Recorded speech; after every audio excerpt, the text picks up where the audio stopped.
Tuhan firman-Mu ajaib, kekal meski gunung menghilang. Tiada huruf yang gagal, tak terpatahkan siasat. Hidup seperti-Mu ya Allah, lebih dari emas. Aku bersaksi kitab-Mu, kitab yang suci. Mendengarkan firman-Mu, hibur hati yang luka. Terangilah langkahku kemanapun ku pergi. Biarkanlah firman-Mu berkuasa atasku. Ubahkanku, bebaskanku, ku mau menyenangkan-Mu. Aku mau menyenangkan-Mu. Salam jumpa pemirsa terkasih, saya menyambut Anda sekalian dimanapun Anda berada. Dalam episode yang terbaru, program studi harian kita, Semua Kitab Suci. Dalam program ini, kami mempelajari semua kitab yang ada di dalam Alkitab, dari kitab Kejadian hingga kitab Wahyu, dari hari Senin hingga hari Jumat. Dalam mempelajari Perjanjian Lama, kita telah sampai dalam kitab Yesaya, pasal ke-60. Saya ingin ingatkan Anda di episode sebelumnya, kita mempelajari pasal 59 dan mempelajari di awal pasal bahwa tangan penyelamatan Tuhan siap untuk menyelamatkan. Namun dia tidak menyelamatkan ketika orang-orang hidup dalam kejahatan dan dosa, namun di masa depan. Tuhan akan menyelamatkan orang-orang zaman dahulu di negeri itu, dan bangsa itu akan kembali kepadanya dalam pertobatan yang sungguh. Dia akan memulihkan dan menyelamatkan mereka, dia akan memerintah mereka pada saat bahagia di pemerintahan 1000 tahun. Untuk memulai, izinkan saya untuk menyambut tamu kehormatan di studio, seorang hamba Tuhan, Saudara Yosef Riyad. Selamat datang, Saudara Yosef. Terima kasih, Saudara Riyad. Kami juga menyambut hadirin di studio, selamat datang. Dalam beberapa saat kita akan segera memulai pembelajaran kita. Saya mendorong Anda untuk mengambil Alkitab Anda dan tuliskan catatanmu. Jika Anda punya pertanyaan atau permohonan, silakan hubungi kami. Dengan izin Tuhan, kami akan mencoba menjawabnya. Kami akan kembali setelah rehat.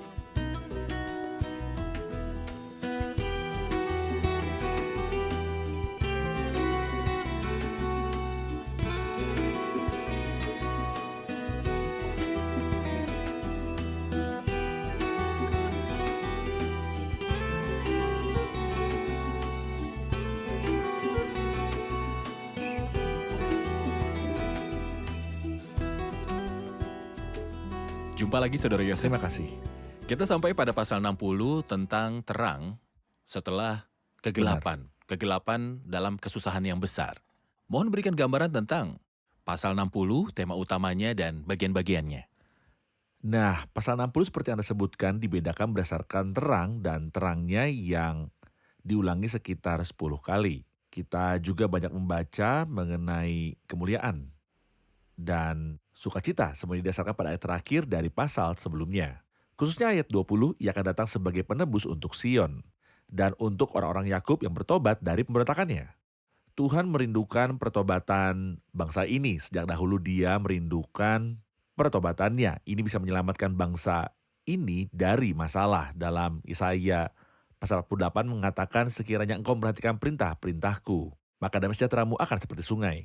Mereka bisa saja menyelamatkan diri mereka sendiri. Semua kesulitan yang mereka alami selama ribuan tahun. Namun yang terakhir dia akan datang sebagai penebus untuk Sion. Dan untuk orang-orang Yakub yang bertobat dari pemberontakannya. Adapun aku, kata Tuhan, inilah perjanjianku dengan mereka. Rohku yang menghinggapi engkau dan firmanku. Jadi perjanjianku, semangatku, kata-kataku. Semuanya berhubungan dengan Tuhan. Dia melanjutkan dengan mengatakan, yang kutaruh dalam mulutmu tidak akan meninggalkan mulutmu dan mulut keturunanmu dan mulut keturunan mereka, firman Tuhan, dari sekarang sampai selama-lamanya. Sebuah janji yang indah. Berdasarkan semua ini muncullah pasal 60 yang beritahu kita tentang 3 ide. Ayat 1-7 adalah mengenai Yerusalem yang mencerminkan kemuliaan Tuhan. Ayat 8 sampai ayat yang ke-14 adalah tentang kembalinya para putra dan hubungannya dengan bangsa-bangsa. Ayat 15 sampai akhir surat adalah tentang kejayaan masa depan Yerusalem. Jadi bagian pertama ayat 1-7, Yerusalem merefleksikan kemuliaan Tuhan. Ya. Saya akan membacakan beberapa ayat, tapi saya tidak ingin Anda heran jika saya memberitahu ada hal-hal pada ayat ini. Sekarang buatlah lagu yang dinyanyikan di gereja-gereja tentang gereja dan orang percaya. Bangkitlah, menjadi teranglah, sebab terangmu datang dan kemuliaan Tuhan terbit atasmu. Sebab sesungguhnya kegelapan menutupi bumi dan kekelaman menutupi bangsa-bangsa, tetapi terang Tuhan terbit atasmu dan kemuliaannya menjadi nyata atasmu. Bangsa-bangsa berduyun-duyun datang kepada terangmu, dan raja-raja kepada terang yang terbit bagimu. Pertama-tama sebelum menjelaskan kata-kata ini, mohon beritahu kami tentang siapa yang nabi tersebut bicarakan di sini. Apakah ini tentang gereja? Tentu saja dia berbicara tentang bangsa ini dan khususnya tentang kota ini yang kepadanya dia berkata, terjagalah, terjagalah, kenakanlah kekuatanmu seperti pakaian, hai Sion. Dia berbicara tentang sisa umat yang akan kembali di masa depan. Mereka akan mengalami hari yang berat dan pada akhir masa kesusahan besar, kegelapan akan jadi tebal.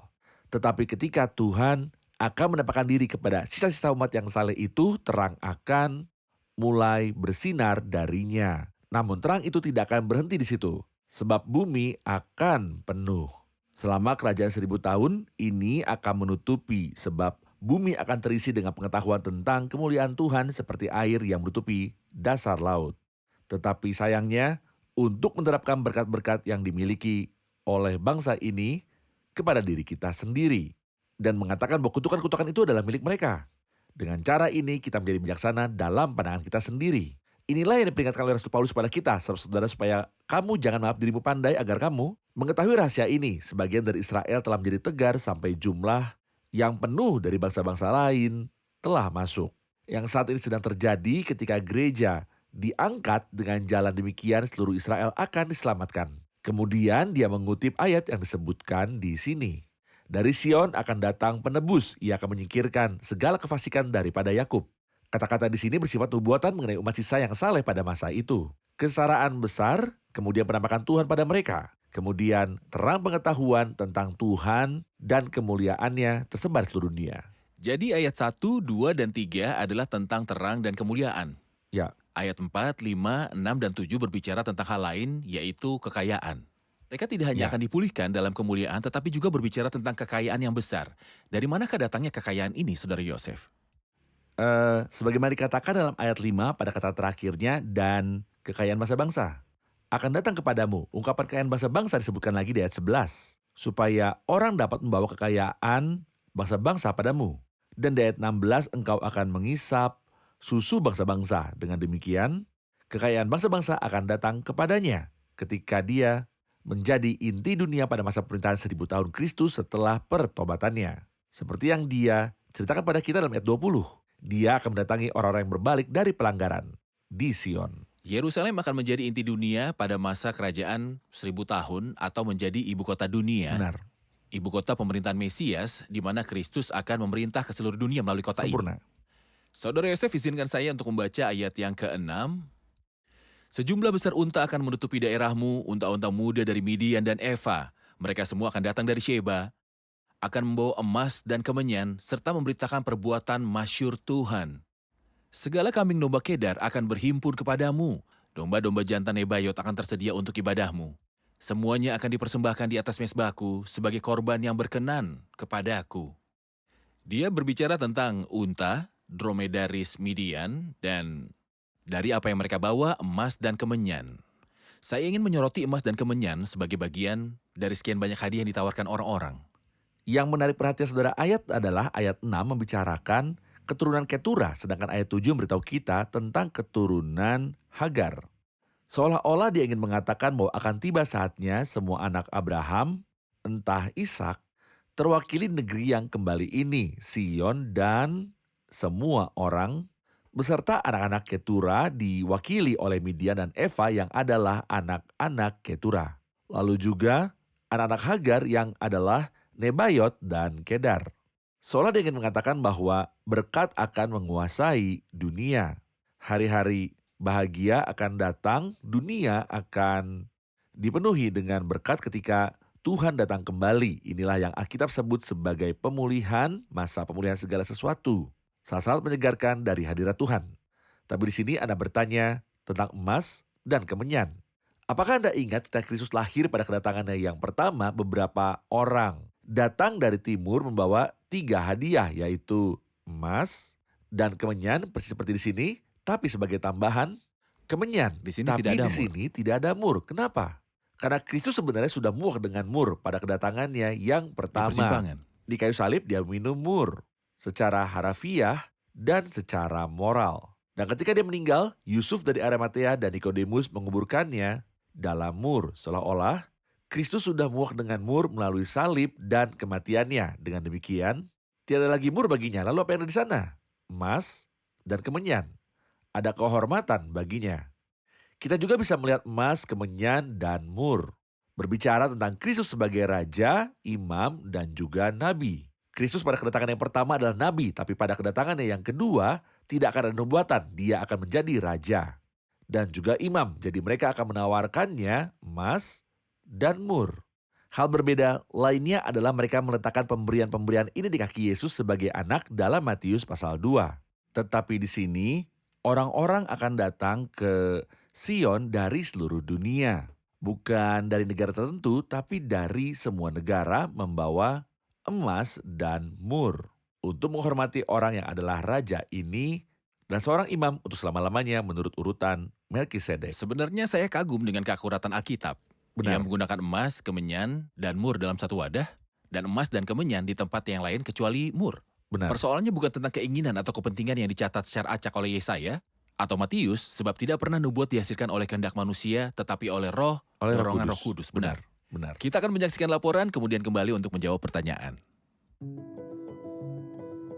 Dalam pasal 60, kata-kata terang, terang dan sinonimnya diulang 10 kali dan kata kemuliaan diulang sebanyak 6 kali. Pasal ini penuh dengan sukacita dan pujian. Setelah pengakuan dan pertobatan yang terjadi dalam pasal 59, kita membaca tentang berkat menyeluruh yang ada di pasal 60 yang ditandai dengan 3 tema. Yerusalem mencerminkan kemuliaan Tuhan, kembalinya putra-putranya, dan hubungan orang-orang bukan Yahudi dengan hal itu. Kejayaan masa depan Yerusalem. Pertanyaannya adalah tentang ayat 7 yang berbunyi, segala kambing domba Kedar akan berhimpun kepadamu. Domba-domba jantan Nebayot akan tersedia untuk ibadahmu, semuanya akan dipersembahkan di atas mezbahku sebagai korban yang berkenan kepadaku. Dan aku akan menyemarakan rumah keagunganku. Apa perlu melakukan semua pengorbanan selama kerajaan 1000 tahun? Kita tahu bahwa pengorbanan ada dalam perjanjian lama sebagai referensi tentang kedatangan Kristus dan kematiannya. Jadi apakah setelah penyalipan Kristus ada perlu pengorbanan di kerajaan 1000 tahun? Ini pertanyaan penting, Saudara Yosef. Ya, benar. Mengapa perlu mempersembahkan korban di dalam kerajaan 1000 tahun? Kristus datang dan dia adalah korban yang sempurna. Sebelum menjawab pertanyaan itu, saya ingin menyebutkan ungkapan bagus yang dikatakan seseorang, dunia masa depan tidak akan terlepas dari sebuah ibu kota. Ibu kota tidak akan kekurangan sebuah bait Allah. Bait Allah tidak akan kekurangan sebuah mezbah. Korban tidak akan terputus di mezbah ini. Pertanyaannya adalah, untuk apa korban-korban itu? Di perjanjian lama mereka adalah simbol. Apa tujuannya? Setelah kedatangan Kristus. Sebenarnya itu semua bukan untuk penebusan, tapi itu semua memiliki nilai peringatan. Hari ini kita yakin akan keselamatan kita, lalu mengapa kita berpartisipasi dalam perjamuan kudus Tuhan? Tentu saja sebagian orang Kristen berpikir dengan salah bahwa perjamuan itu menghasilkan bagi kita pengampunan dosa yang tidak benar sama sekali. Kita sudah menerima pengampunan dosa-dosa kita, tetapi seolah-olah kita mengungkapkan terima kasih kepadanya bahwa dia telah mengampuni dosa-dosa kita karena darah yang tertumpah di Golgota. Kita mengadakan perjamuan ini sebagai peringatan dan ungkapan syukur, dan bukan untuk mendapatkan pengampunan. Dalam kerajaan 1000 tahun, seperti yang kita pahami melalui Yeskiel 40-48, yaitu mengenai rumah Tuhan selama 1000 tahun. Dan pengorbanan yang akan dipersembahkan di kerajaan 1000 tahun. Semuanya tidak memiliki nilai penebusan, tapi merupakan sebuah peringatan. Oleh hal ini, mereka mengucapkan syukur kepada siapa yang menyelamatkan mereka dari dosa-dosa mereka. Kalau begitu, pengorbanan kerajaan 1000 tahun memiliki nilai peringatan, bukan penebusan. Seperti saat kita ikut serta dalam perjamuan Tuhan sebagai peringatan karya Kristus di kayu salib. Sempurna. Saya akan lanjut ke ayat 8. Siapakah mereka ini yang melayang seperti awan dan seperti burung merpati ke pintu kandangnya? Sungguh akulah yang dinanti-nantikan pulau-pulau yang jauh. Kapal-kapal Tarsis berlayar di depan untuk membawa anak-anakmu laki-laki dari jauh. Perak dan emasnya dibawa serta. Untuk nama Tuhan Allahmu dan oleh karena yang Maha Kudus Allah Israel, sebab ia mengagungkan engkau. Siapa yang dimaksud dengan mereka yang terbang seperti awan dan seperti merpati yang bertengger dalam ayat 8? Mereka yang tersebar Selama masa kesusahan besar karena penilaian hebat yang dilakukan oleh binatang itu dan nabi palsu, mereka tersebar di seluruh dunia dan mereka dijanjikan untuk kembali. Ungkapan yang digunakan di sini adalah seperti awan, seperti burung merpati. Menurut saya, berdasarkan bahasa yang digunakan saat ini, kehendak Tuhan menyiapkan jembatan udara melalui mana Dia memindahkan anak-anak dari tempat yang berbeda ke Yerusalem. Siapakah mereka ini yang melayang seperti awan dan seperti merpati yang bertengger di tempatnya? Untuk membawa anak-anakmu laki-laki dari jauh, perak dan emasnya dibawa serta. Mereka akan menjadi kaya, tapi mereka akan mempersembahkan seluruh hartanya kepada Tuhan semesta alam. Dan oleh karena Yang Maha Kudus Allah Israel, sebab Ia mengagungkan engkau. Seperti Tuhan membawa keluar umatnya dari Mesir dengan membawa banyak harta. Dia juga akan memanggil umatnya dari antara bangsa-bangsa dan mereka akan memiliki kekayaan Benar. dan kelimpahan. Benar. Jadi yang dimaksud di sini adalah bahwa anak-anak akan kembali dari waktu kesengsaraan besar ke dalam berkat kerajaan milenium. Sisa umat yang saleh yang Alkitab sebut sebagai saudara-saudara Kristus yang paling kecil. Baik, kalau gitu siapakah orang-orang asing yang disebutkan di dalam ayat yang ke-10? Orang-orang asing akan membangun tembokmu dan raja-raja mereka akan melayani engkau, namun aku telah berkenan untuk mengasihani engkau. Semua bangsa akan dengan senang hati membangun rumah Tuhan dan tembok kota. Kita tahu bahwa ketika masyarakat kembali dari pengasingan, mereka menolak partisipasi orang asing. Faktanya, pada saat itu mereka cenderung terpengaruh oleh dosa bangsa-bangsa. Namun pada masa pemerintahan 1000 tahun Kristus, semua bangsa akan berpartisipasi dalam memuliakan Tuhan. Sebagaimana ayat-ayat sebelum kita katakan. Dalam ayat 12, sungguh bangsa dan kerajaan yang tidak mau mengabdi kepadamu akan lenyap. Bangsa-bangsa itu akan dirusak binasakan. Demikian saya pada sebuah ayat dalam Zakaria pasal yang ke-14 di mana firman itu berbunyi, maka semua orang yang tinggal dari segala bangsa yang telah menyerang Yerusalem akan datang tahun demi tahun untuk sujud, menyembah kepada Raja Tuhan semesta alam dan untuk merayakan hari raya Pondok Daun. Tetapi bila mereka dari kaum-kaum di bumi tidak datang ke Yerusalem untuk sujud menyembah kepada Raja Tuhan semesta alam, maka mereka tidak akan turun hujan. Hal yang sama juga dikatakan di sini. Sungguh bangsa dan kerajaan yang tidak mau mengabdi kepadamu akan lenyap. Di ayat yang lain, siapa yang tidak datang untuk beribadah, tidak akan ada pada mereka hujan. Tentu kita punya sebuah contoh dari perjanjian lama ketika Salomo menjadi raja atas Israel. Ratu Sheba datang kepadanya, ratu ini Benar, pergi menemuinya benar. dan membawakannya banyak pemberian ataupun hadiah ataupun berkat. Ini gambaran dari bangsa kafir yang akan datang selama kerajaan 1000 tahun.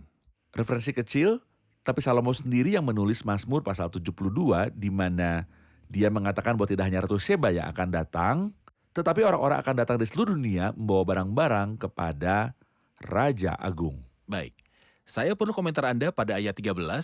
Kemudian Libanon yaitu pohon sanobar, pohon berangan dan pohon cemara akan dibawa bersama-sama kepadamu untuk mempersemarak tempat bait kudusku. Saya ingin menekankan bagian ini, sebab aku hendak memuliakan tempat kakiku berjejak. Apa yang dimaksud dengan sebab aku ingin memuliakan tempat kakiku berjejak? Ketika dia berkata untuk mempersemarak tempat bait kudusku, sebab aku hendak memuliakan tempat kakiku berjejak. Tentu kita tahu bahwa surga adalah tahta Tuhan. Tapi bumi ini dia mempunyai sebuah bait Allah. Ketika kita membaca Hagai pasal yang kedua, Nabi berkata, adapun rumah ini kemegahannya yang kemudian akan melebihi kemegahannya yang semula, yang berarti ada kemuliaan pada yang pertama pada zaman Salomo, yang kamu maksud. Tapi akan ada kemuliaan di masa depan. Kemuliaan masa depan akan jauh lebih besar daripada yang terjadi pada masa pemerintahan Salomo. Ada kemuliaan pada zaman Salomo, ya, tapi kejayaan yang akan datang di masa depan yang akan jauh lebih besar. Tentu saja kita tahu bahwa Hagai berkata demikian, seperti mereka yang kembali dari pengasingan menangis ketika mereka melihat rumah Tuhan. Mereka teringat akan bait Allah yang dibangun oleh Salomo dan seberapa hebatnya dibandingkan dengan yang baru dibangun. Jadi mereka menangis, Tuhan ingin menghibur dan menyemangati mereka. Dia berkata, rumah ini tidak ada apa-apanya jika dibandingkan dengan sebelumnya. Namun suatu hari akan tiba ketika rumah yang jauh lebih besar daripada rumah Salomo akan dibangun. Jadi kita tahu bahwa ayat 1-7 adalah tentang Yerusalem yang mencerminkan kemuliaan Tuhan. Kemudian ayat 8-14, kembalinya putra-putranya dan hubungan mereka dengan bangsa-bangsa, mereka yang kembali bersama mereka selama masa kesusahan besar. Saya ingin komentar Anda pada bagian terakhir dari ayat 15 sampai akhir pasal ini, yaitu bagian yang membahas tentang kejayaan Yerusalem di masa depan. Baik, seolah ia ingin mengingatkan kita bahwa apa yang berlalu sudah berakhir. Misalnya dia berkata di ayat 18, tidak ada lagi kabar tentang perbuatan kekerasan di negerimu. Ayat 19, bagi matahari tidak lagi menjadi penerang pada siang hari dan cahaya bulan tidak lagi memberi terang pada malam hari. Tetapi Tuhan akan menjadi penerang abadi bagimu. Ayat 20, bagimu akan ada matahari yang tidak pernah terbenam. Sebab Tuhan akan menjadi penerang abadi bagimu. Dia terus memastikan apa yang akan terjadi jauh lebih mulia dari masa lalu. Kita dapat mengatakan bahwa bukan berarti tidak akan ada matahari atau bulan di Yerusalem pada masa pemerintahan Kristus. Tetapi itu tidak diperlukan lagi. Karena Kristus sendiri akan menjadi terang dan kemuliaan Yerusalem. Hal ini membawa kita pada sebuah nubuatan yang telah kita pelajari dalam Yesaya pasal 4. Setelah semuanya itu akan ada kemuliaan Tuhan sebagai tudung. Iya. Segala sesuatu di Yerusalem akan ditutupi oleh kemuliaan Tuhan. Di sini ia berbicara tentang kejayaan Yerusalem di masa depan. Masa lalu sudah berakhir. Kekerasan tidak lagi terdengar. Hal-hal di masa lalu tidak akan ada berada di sana lagi. Suatu hal yang baru, yang lebih besar dan melampaui semua masa lalu akan datang. Persis seperti ayat terakhir. Dari pasal ini diberitahukan pada kami. Melanjutkan ayat yang ada maksud, ayat 18, tidak akan ada lagi kabar tentang perbuatan kekerasan di negerimu. Tentu saja dia di sini berbicara tentang kerajaan 1000 tahun. Ya. Karena sekarang negeri ini penuh kekerasan. Tentang kebinasaan atau keruntuhan di daerahmu. Engkau akan menyebutkan tembokmu selamat dan pintu-pintu gerbangmu pujian. Di sini ia juga mengaitkan keselamatan dengan pujian. Sebelumnya Anda Dengan merujuk pujian. pada hubungan antara Benar. keselamatan, penebusan, dan pujian. Mohon ingatkan kami akan Sempurna. hal ini, Saudara Yosef. Baik, pertama kali kita membaca tentang keselamatan dalam Alkitab adalah di Keluaran pasal 14, akhir Keluaran 14, dan awal dari Keluaran 15. Orang Israel menyanyikan nyanyian ini bagi Tuhan. Dalam seluruh Mazmur yang berbicara tentang kematian Kristus untuk menebus dan menyelamatkan, kita segera membaca lagu setelah kita membaca tentang keselamatan. Misalnya pada Mazmur pasal 40. Aku sangat menantikan Tuhan. Lalu ia menjenguk kepadaku dan mendengar teriakku minta tolong. Ia mengangkat aku dari lubang kebinasaan, dari lumpur rawa. Ia menempatkan kakiku di atas bukit batu, menetapkan langkahku. Ia memberikan nyanyian baru dalam mulutku untuk memuji Allah kita. Dengan demikian ada keselamatan dan sebuah lagu. Baik, terima kasih. Tuhan memberkati. Sekarang kita akan rangkum bersama hadirin.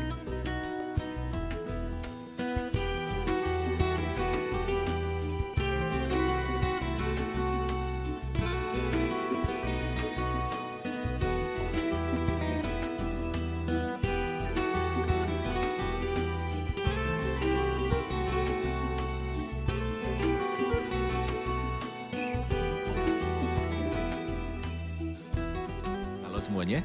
Kita belajar dalam episode hari ini yang dibicarakan di dalam pasal 60, kemuliaan masa depan Yerusalem karena mencerminkan kemuliaan Allah. Kemudian ia berbicara tentang kembalinya bangsa tersebut dan kembalinya bangsa-bangsa lain yang menyertai mereka. Saya ingin tahu tentang beberapa kata dalam ayat 5 tersebut yang mengatakan, dan kekayaan bangsa-bangsa akan datang kepadamu, unta-unta muda dari Midian dan Eva. Mereka semua akan datang dari Sheba dan akan membawa emas dan kemenyan, serta memberitakan perbuatan masyhur Tuhan. Mereka membawa emas dan kemenyan. Apa yang dimaksud dengan hal ini? Emas dan kemenyan mengacu pada pemberian yang orang Majus bawa kepada Kristus pada saat kelahirannya. Mereka membawa emas, kemenyan, dan mur. Tetapi di sini hanya disebutkan emas dan kemenyan karena Kristus selama kerajaan 1000 tahun akan menerima mur melalui pengorbanannya di kayu salib bagi kita. Sempurna, Kristus menggenapi kisah mur dan penderitaan di kayu salib. Di masa depan, pemberian akan ditawarkan kepadanya, emas karena dia adalah raja, dan juga kemenyan karena dia adalah iman. Saudara Yosef? Bagus. Baik. Demikianlah akurat dan tepatnya Alkitab ketika mengutip. Dilakukannya tidak secara sembarangan. Di antara hal-hal yang akan terjadi di kerajaan 1000 tahun adalah mempersembahkan korban. Ayat 7 mengatakan, segala kambing domba Kedar akan berhimpun kepadamu, dan domba-domba jantan Nebayot akan tersedia untuk ibadahmu. Semuanya akan dipersembahkan di atas mezbahku sebagai korban yang berkenan kepadaku, dan aku akan menyemarakan rumah keagunganku. Mengapa perlu mempersembahkan korban di kerajaan 1000 tahun jika Kristus sudah datang dan telah menyelesaikan pekerjaannya? Kalau di perjanjian lama simbol kedatangan Kristus, mengapa ada pengorbanan di kerajaan 1000 tahun? Kita belajar bahwa pengorbanan dalam perjanjian lama adalah simbol, namun di kerajaan 1000 tahun di masa depan, ini bukan untuk penebusan, tetapi untuk sebuah peringatan. Persis seperti yang kita lakukan saat ini pada era gereja. Kita berkumpul setiap hari Minggu untuk ikut ambil bagian dalam perjamuan Tuhan untuk peringatan, bukan untuk penebusan. Benar, pengorbanan di kerajaan 1000 tahun adalah untuk Bukan peringatan untuk dan bukan untuk penebusan. penebusan. Sempurna. Baik. Kita juga memerlukan komentar pada ayat 8 dan 10. Siapakah mereka ini yang melayang seperti awan dan seperti burung merpati ke pintu kandangnya? Kita perlu tahu siapa saja mereka. Kemudian di ayat 10, orang-orang asing akan membangun tembokmu. Siapakah juga orang-orang asing ini? Ayat 8 mengacu pada sisa-sisa umat yang saleh kembali ke kerajaan 1000 tahun. Orang asing adalah orang-orang yang bukan Yahudi kembali bersama sisa umat saleh selama kerajaan 1000 tahun. Jadi dalam kerajaan 1000 tahun tidak hanya sisa Yahudi yang akan kembali, tetapi Namun juga orang-orang yang bukan Yahudi ikut bukan bersama Yahudi dengan bersama mereka. mereka. Benar. Saudara Yosef. Mereka telah memberikan diri dari tirani nabi palsu dan di sini kita membaca perjalanan mereka saat mereka kembali. Baik. Terima kasih, Tuhan memberkati. Terima kasih, Saudara Terima Yosef. kasih, Saudara Kita Ian. lanjutkan diskusi di episode Amin. selanjutnya. Pemirsa terkasih, Tuhan, terpujilah namanya, adalah segalanya. Di kayu salib, dia mencukupi bagi saya, kamu, bahkan bangsa ini. Ketika Tuhan mengembalikan bangsa ini di masa depan, dia akan melakukannya bergantung pada karyanya di kayu salib. Melalui terangnya, Kristus dapat menerangi siapapun yang datang kepadanya. Siapapun yang datang, saya harap Anda, beserta keluargamu termasuk di antara mereka yang menerima terang Kristus, agar hidup mereka bersinar. Pemirsa terkasih, sampai jumpa di episode yang selanjutnya. Kiranya Tuhan besertamu.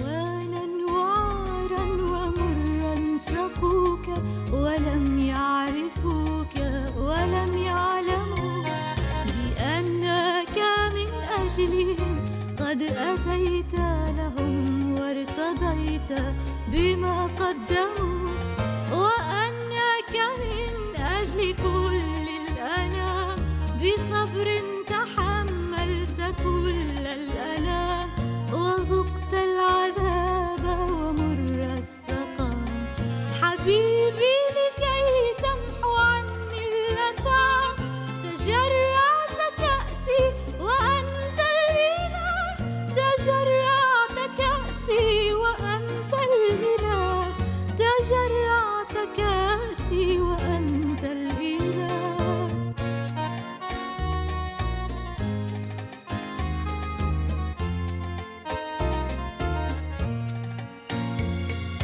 حبيبي وأنت الذي ما فعلت رديا جعلت لأجلي ردي كشاة تساق إلى الذبح سرت وكاللص صرت أيا سيدي فيا لي من آثم معتدي ويا لك من غافر مفتدي تدق يداه فداء يدي فماذا أرد لك سيدي وأنت العلي وأنت الإله لك القلب وبه طول الحياة لك القلب وبه طول الحياة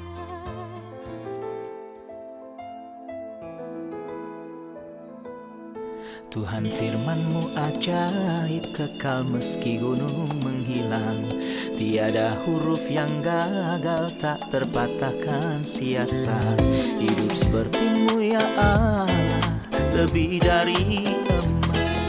Aku bersaksi kitab-Mu, kitab yang suci. Terdengarkan firman-Mu, hibur hati yang luka. Terangilah langkahku kemanapun ku pergi. Biarkanlah firman-Mu berkuasa atasku. Ubahkanku, bebaskanku, ku mau menyenangkan-Mu. Tuhan firman-Mu ajaib kekal meski gunung. Ubah dan bebaskan aku.